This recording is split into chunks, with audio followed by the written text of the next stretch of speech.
দেখো, ফুল তো সবারই ভাল লাগে, আমারও ভাল লাগে, কিন্তু আমার এই জংলি ফুলগুলো কেন জানি না একটু বেশিই ভাল লাগে। এদেরকে কোনো ট্রিটমেন্ট করতে হয় না, এরা যেখানে সেখানে হয়ে যায়, আর কত সুন্দর ফুল দেয় বলো তো।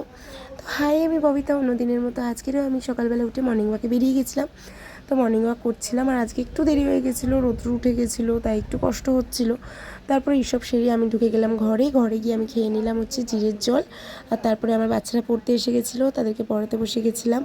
তারপরে হচ্ছে আমাদের যে থান ছিল সেটা মা মুছে, মা আজকের একটু ডাক্তারের কাছে যাবে, তার জন্য তারা আছে, আমিই মুছে নিলাম। তখনই এই ফুলটা দেখতে পেয়েছি আর কি, তাই তুলেও নিলাম। আজকে আমি ভাত খেয়েই গেছি, কারণ আজকে রাত্রে আর ভাত খাবো না, রাত্রে ভাতটা খেতে ভালো লাগে না। খেতে উঠে আমি তারপর স্কুলের জন্য রেডি হচ্ছিলাম। আর যা গরম, মানে অতিরিক্ত গরম, তাই জন্য আমি এইভাবেই যাই, এটা বেস্ট মনে হয় আমার কাছে। আর আজকে স্কুলে ছিল কর্মশিক্ষা পরীক্ষা, তাই জন্য দেখো কত বাচ্চাগুলো কি সুন্দর সুন্দর কাজ করে এনেছে। অপূর্ব অপূর্ব, মানে সব কটাই সুন্দর। কিন্তু এর মধ্যে একটা কিন্তু আমার ভীষণ চোখ কেড়েছে, সেটা হচ্ছে একটা মাটির বাড়ি। মানে আমার তো ভীষণ ভালো লেগেছে, তোমাদের কার কার ভালো লেগেছে? এই একটা মাটির বাড়ি, আর পিছনে দেখো আর একটা মাটির বাড়ি আছে, ওই দুটোই আমার ভীষণ পছন্দ হয়েছে।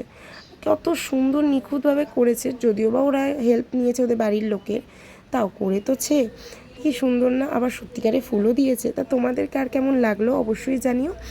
আর ততক্ষণের জন্য টাটা।